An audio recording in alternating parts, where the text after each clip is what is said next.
My daughter paid $11,000 to fly her mother-in-law to Paris for her birthday. Then she told me she couldn't spare $35 for my insulin. Let me say that again because I need you to hear it the way I heard it. She wired $11,000 business class flights, a 5-star hotel on the Seine, a private dinner cruise for a woman she had known for 6 years. And then, 2 weeks later, she sat across from me at my kitchen table, in the apartment I've lived in for 19 years, and told me things were just too stretched right now. $35. And that's what a month's supply of insulin costs when you're on the assistance program and the paperwork is delayed. 60 cents a day to keep my pancreas from shutting down. And that's what she couldn't manage. I'm 64 years old. I worked for 31 years as a maintenance supervisor at a mid-sized manufacturing plant outside of Columbus, Ohio. I wore a hard hat every day. I came home with grease under my fingernails and a bad knee that never fully healed after a floor accident in 2003. I was not a rich man. I was never going to be a rich man. But I was a man who showed up, and I raised my daughter, Cassie, to understand that showing up was everything. Her mother left when Cassie was 11. It wasn't dramatic. There was no screaming, no dishes thrown. Patricia just told me one evening that she had built the wrong life and she was going to build a different one. She moved to Phoenix. She remarried within 18 months. She sent Cassie birthday cards with a $20 bill tucked inside and called it mothering. So I became both things. I was the father who coached her soccer team and the one who learned how to braid hair by watching videos at the library because we didn't have internet yet. I was the one who sat up until 2 in the morning helping her with a history project on the Civil War because she'd left it to the last minute and I wasn't going to let her fail. I drove her to every audition for every school play. I ironed her graduation gown the morning of the ceremony because she didn't know how, and I didn't want her to walk across that stage with creases in the wrong places. When she got into a good college 3 states away, I didn't tell her I cried after I dropped her off. I drove 4 hours home alone and I sat in the parking lot of a Cracker Barrel off the highway and I let it out and then I put it back together and I drove the rest of the way home. That was my job. You feel it, and then you keep going. She met Marcus in her 2nd year. He was in finance. His family was from Connecticut, the kind of Connecticut that has guest houses and a family name on a building somewhere. His mother, Diane, was the type of woman who wore pearls to a casual lunch and somehow made it look completely natural. His father, George, had retired early and spent his time consulting, golfing, and being quietly important. They were kind to Cassie in the way that wealthy people are sometimes kind to people they find charming but don't quite take seriously. I could see it. I don't think Cassie could. I remember the first time I met them. Cassie had driven me to their house in Westport for Thanksgiving. I pulled up in my '09 Silverado with the cracked windshield I'd been meaning to fix for 8 months. Their driveway alone was longer than my street. I wore the sport coat I'd bought for my brother's funeral and I shook George's hand and I smiled at Diane's polite, practiced smile and I told myself, Cassie is happy. That's all that matters. And she was happy. She married Marcus 3 years later in a ceremony I watched from the 3rd row while Diane sat in the 2nd. Small thing. I told myself, it was a seating chart issue. They moved to a neighborhood outside of Hartford. Nice house. Big yard. Cassie stopped calling on Sunday evenings, the way she used to. Then the calls became every other week. Then they became updates. Short, cheerful, efficient. How are you, Dad? Good, good. Talk soon. I got diagnosed with type 2 diabetes about 2 years after the wedding. It wasn't a shock. My father had it. His father had it before him. My doctor in Columbus, Dr. Reyes, a quiet woman who had been treating me for 15 years, put me on a daily insulin regimen and walked me through what I needed to do. The medication itself wasn't expensive if the assistance program was running the way it was supposed to. Most months I managed fine. Then the state changed its prescription assistance program.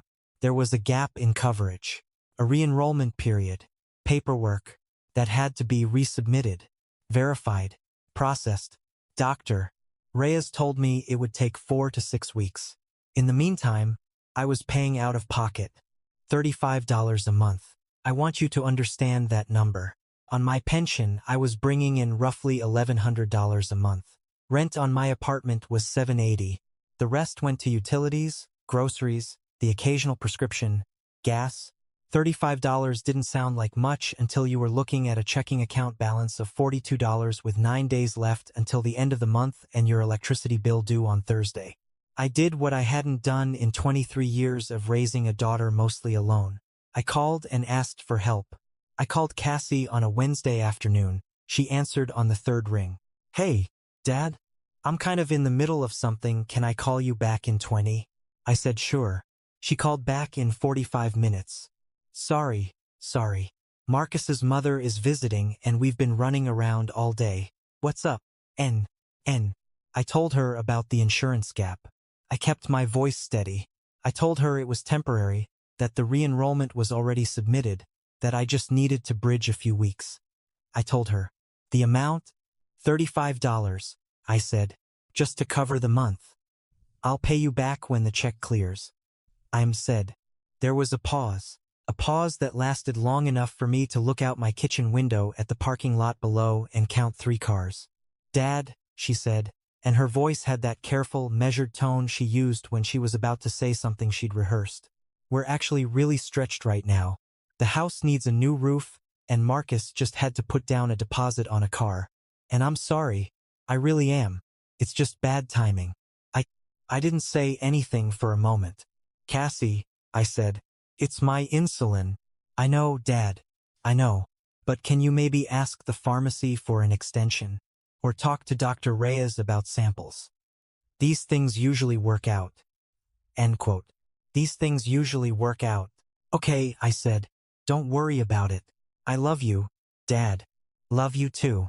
I hung up the phone and I stood in my kitchen for a long time, not moving, just standing. The refrigerator hummed. A truck went by on the street below. I was 63 years old and I was trying to figure out how to float $35 from a checking account that had 42 in it. I called the pharmacy. They gave me 3 days of samples. Enough to get me past the electricity bill deadline. I rationed the rest. It said, I'm not proud of it, but I started skipping the evening dose every other day and telling myself it would be fine. The doctor had told me not to do that. I did it anyway because what else was I supposed to do? 4 days after the phone call, Marcus's mother, Diane, posted on Facebook. I'm not a big social media person. I check it maybe once a week, mostly to see photos of my neighbor's grandchildren and occasionally to see what the old guys from the plant are up to. But I was scrolling on a Thursday night, not sleeping, and there it was. A photo of Diane standing on a bridge over the Seine. The Eiffel Tower lit up behind her like a postcard. She was laughing, holding a glass of champagne, wearing a coat that I am not kidding you looked like it cost more than my car. The caption read, 65 and fabulous. My son and daughter-in-law surprised me with the trip of a lifetime. Paris, you are everything. I am the luckiest woman alive. Thank you, my darlings. Cassie had commented. You deserve every single second of it, Diane. We love you so much. With 4 heart emojis. Die. I stared at that photo for a long time. I zoomed in on the hotel visible through the window behind them. I looked at the table with the champagne. I scrolled through the comments, 94 of them, all congratulations, all praise for what a thoughtful son Marcus was, what a wonderful daughter-in-law Cassie was. I did some rough math in my head. Business class from Hartford to Paris and back. 2 passengers, call it 6,000. Hotel near the Eiffel Tower for 4 nights, call it 3,000 minimum. Dinners, the cruise, the extras, easy, 2,000 more. $11,000, give or take. $11,000. For Diane's birthday. And $35 had been too tight for my insulin. I put the phone face down on my nightstand and I lay there in the dark and I thought about every single thing I had ever done without so that Cassie would not have to. I thought about the years I ate bologna sandwiches for lunch and told her we were just keeping it simple. I thought about the vacation we never took because I was saving for her college. I thought about the sport coat I bought for my brother's funeral that I still wore to important occasions because it still fit and I didn't see the point in spending money on a new one. I didn't call her. I didn't text her. I didn't comment on the photo. I just lay there, and eventually I fell asleep, and in the morning I got up and made coffee and I kept going, because that's what I knew how to do, and why. The next 10 days were hard. I was running on partial doses and willpower. I was tired in a way that sat behind my eyes. I started keeping a glass of orange juice on the nightstand in case I felt dizzy in the night. Dr. Reyes had given me a number to call in an emergency. I didn't call it. I told myself I wasn't at the emergency stage yet. I want to be honest with you, friends, about this part, because I know some of you know exactly what this feels like. You've done the math on your own kitchen table. You've chosen between the prescription and the electric bill. End quote. You've told yourself you'll be fine when you weren't entirely sure that was true. It's not a small thing. It wears on you in ways that go beyond the physical. There's a specific kind of loneliness in realizing that the people who love you or who say they do have simply not thought about what your life actually costs. It was on a Tuesday, 11 days after that phone call, when I heard a knock on my apartment door. I wasn't expecting anyone. My neighbor across the hall, a retired postal worker named Earl, sometimes knocked if he had extra food from a church delivery. I figured it was Earl. I shuffled to the door in my slippers. It was George, Marcus's father, Diane's husband, the man from Connecticut with the guest house, and the golf membership and the easy, important life. He was standing in my doorway in a fleece vest and khakis, and he looked, I want to find the right word, diminished somehow. Smaller than the version of him I held in my mind. He was holding a folded piece of paper, and he had the look of a man who had driven a long way to do something he wasn't certain he knew how to do. Frank, he said. My name is Frank Henderson. He'd never called me by my first name before. It had always been Frank's father, or just a nod. George, I said, what in the world are you doing in Columbus? Can I come in? I stepped back. I looked at my apartment the way you look at it when someone unexpected is standing in your doorway, the mismatched furniture, the stack of library books on the coffee table, the blood sugar monitor on the end table next to a bottle of orange juice. I didn't apologize for any of it. I just said, sit down. You want coffee? Please, he said. I made coffee. We sat at my kitchen table. He was quiet for a moment, looking at his hands. Then he looked up. I found out about the phone call, he said. The one you made to Cassie. About the insulin. I waited. Marcus told me about it last week. Not with any shame, he was making a joke. He said Cassie's father had called asking for grocery money, and Cassie had had to handle it. He laughed. George's jaw tightened. I did not laugh. I wrapped my hands around my coffee mug. I want you to know, George said carefully, that I did not know about the Paris trip when it was planned. Diane told me about it afterward, after the booking was done. Marcus wanted it to be a surprise for both of us. Number 5. I was told the cost was significantly less than what it actually was. He unfolded the piece of paper on the table between us. It was a credit card statement, partially highlighted. I looked at the numbers without touching it. Marcus put it on a card I co-signed years ago when he was getting started. George said, I still get the statements. I hadn't been looking at them closely. I started looking.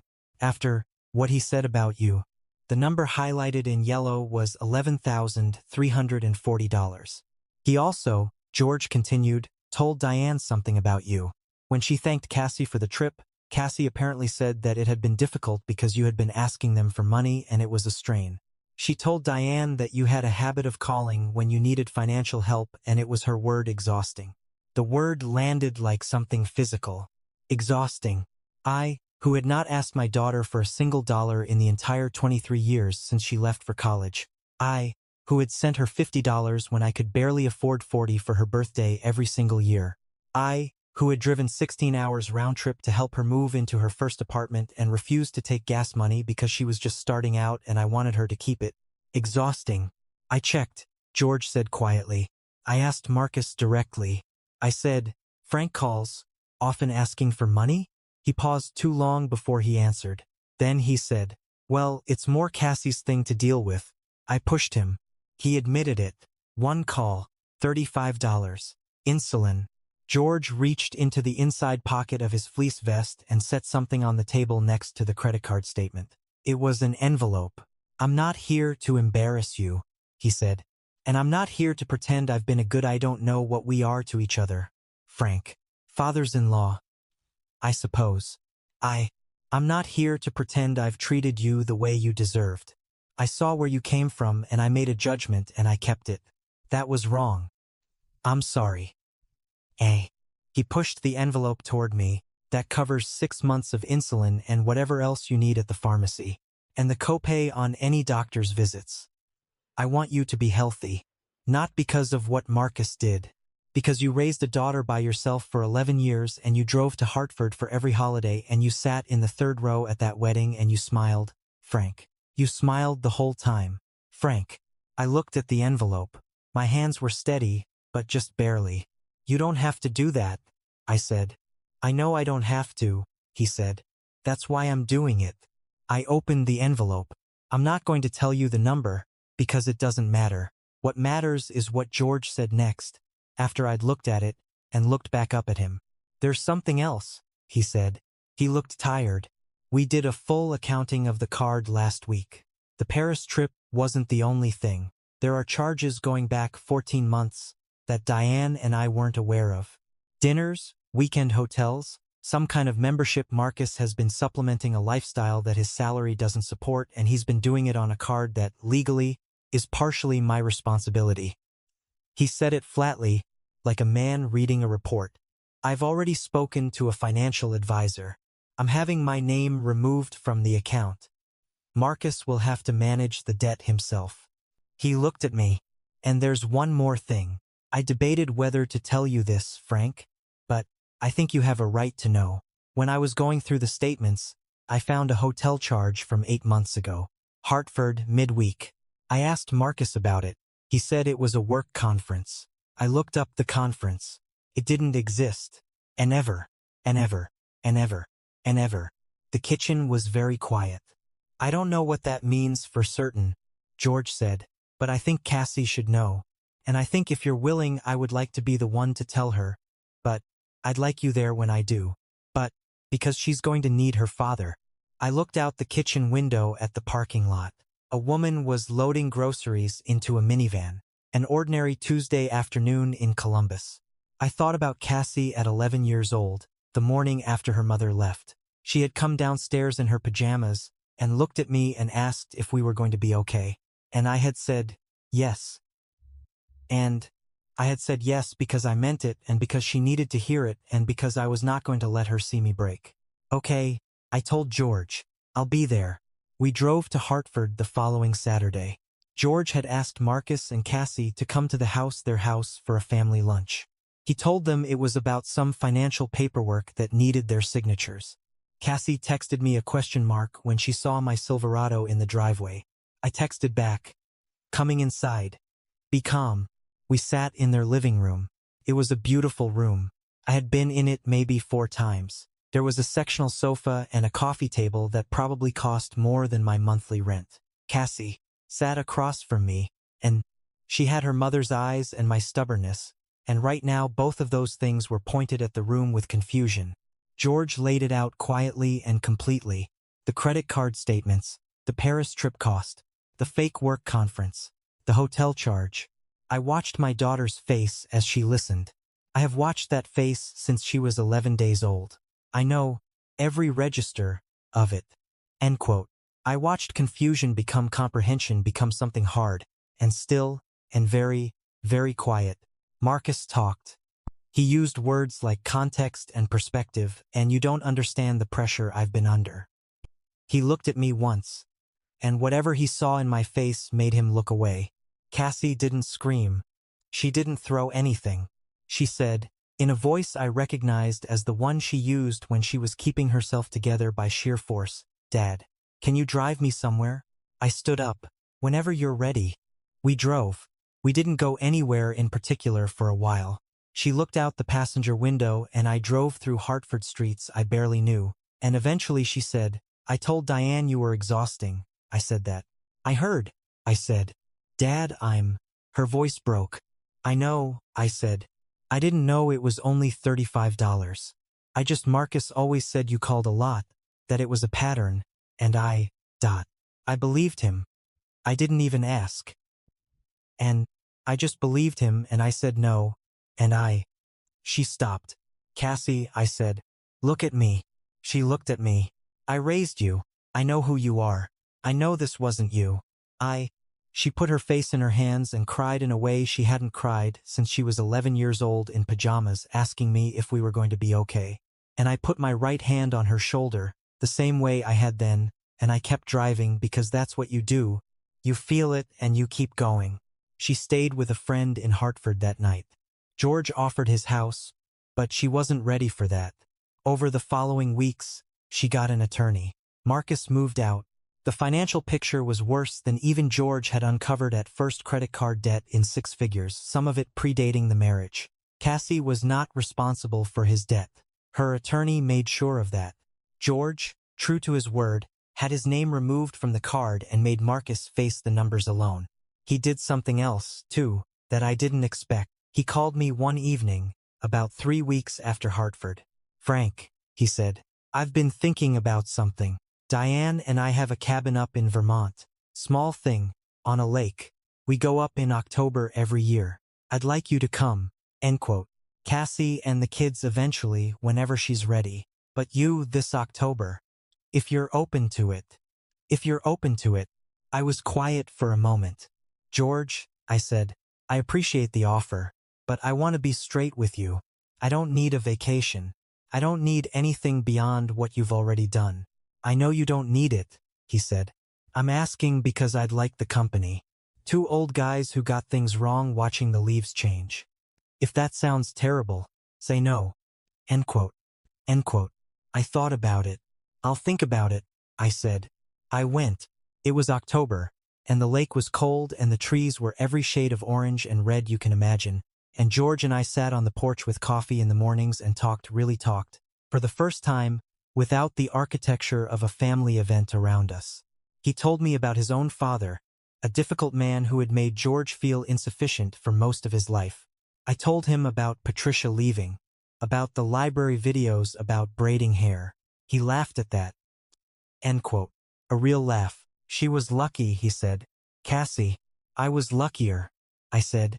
"Marcus called me once, about 2 months after everything came out. I didn't recognize the number. He said my name, and then there was a long pause, and then he said he was sorry.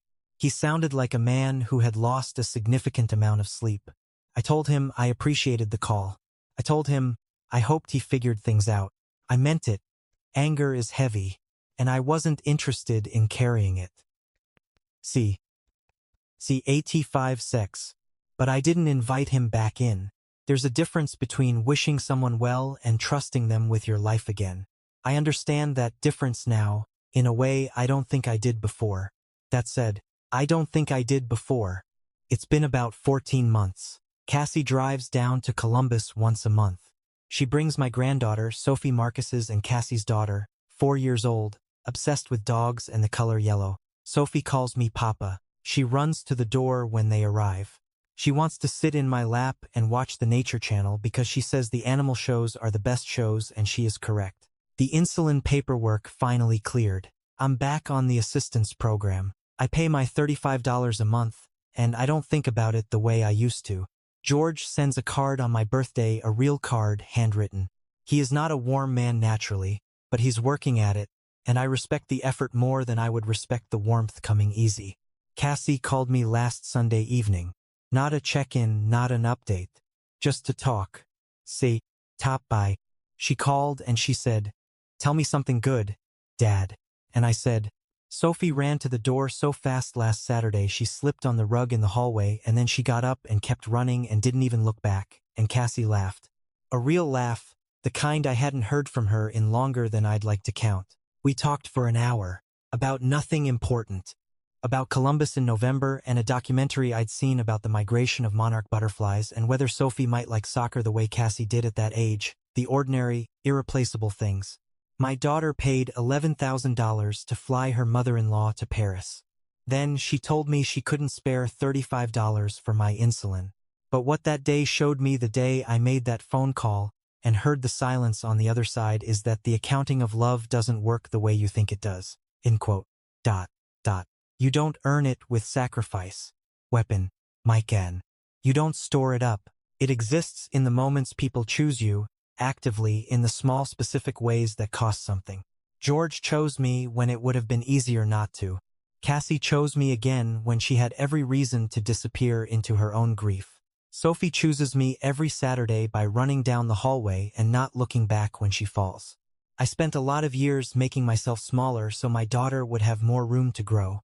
I don't regret it, but I learned at 63, in a kitchen in Columbus, with $42 in the bank and 3 days of insulin samples on the counter, that making yourself smaller doesn't teach anyone to see you clearly. Sometimes you have to let the moment happen. Let the door get knocked on. Let the truth sit on the table between you like a credit card statement nobody wanted to find.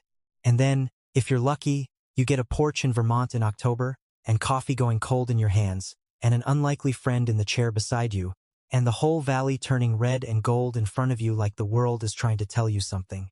I think it was